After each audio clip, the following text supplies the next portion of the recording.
Add up the cost of all of your goals and all of your lifestyle expenses for the rest of your life.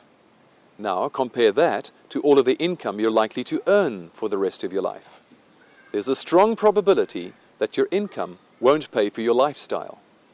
It's very hard to pay for everything you want in life by doing all of the work yourself.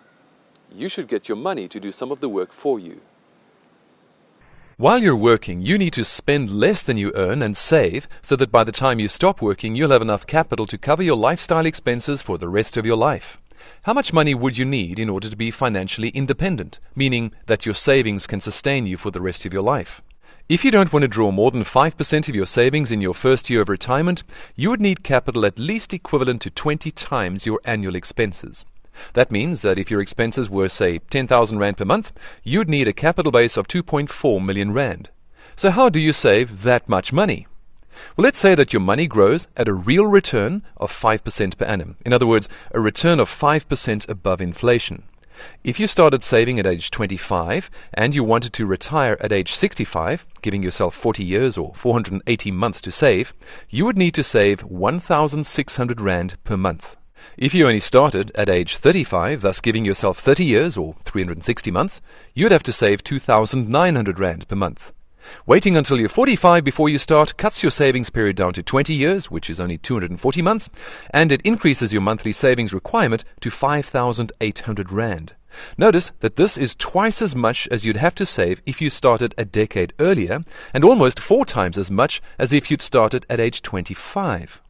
People who only start saving at age 55, giving themselves only 10 years or 120 months, will need to save 15,500 Rand per month.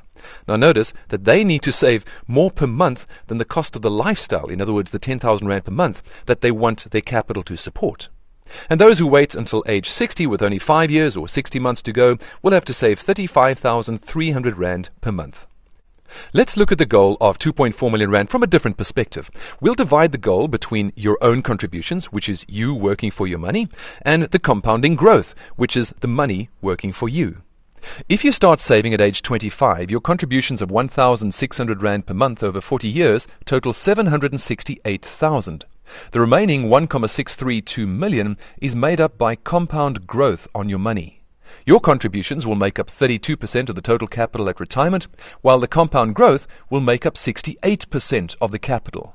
To put it differently, you have to do 1/3 of the work, and your money will do 2/3 of the work for you. Waiting until age 35 means that you have to do 43% of the work because your money only has enough time for compounding to make a 57% contribution to your savings goal. And waiting until age 45 means that you have to do more than half of the work yourself. Of course, waiting later gives your money even less time to compound and work for you. Put your money to work and employ the mathematical magic of compounding. The sooner you start, the better. But even a late start is better than not starting at all.